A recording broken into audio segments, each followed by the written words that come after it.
बातमी पंकजा मुंडे यांच्या विधानाची पक्षानं माझी खूप परीक्षा घेतली असं पंकजा मुंडे यांनी म्हटलंय। माझ्या सख्या बहिणीचं तिकीट काढून मला दिलं, दुसऱ्यानं गेम केला तर आपणही सोडायचं नाही। पंकजा मुंडे यांनी हे विधान केले तर राजकारणामध्ये गोट्या खेळायला आलोय का असा सवालही उपस्थित केला। मात्र त्यांच्या विधानानंतर जोरदार राजकीय चर्चा सुरू झाली आहे।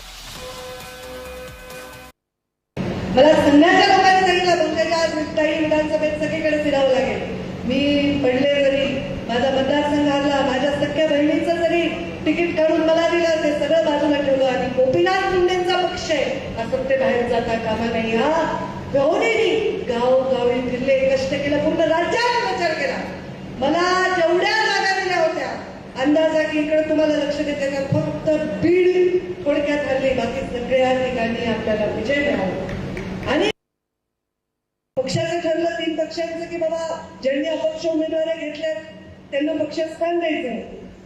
पण आता सुरू झालं राज्यात अपक्ष ज्यांनी उमेदवारी घेतल्या त्यांना वेगवेगळ्या ठिकाणी पक्षात घेतलं गेलं।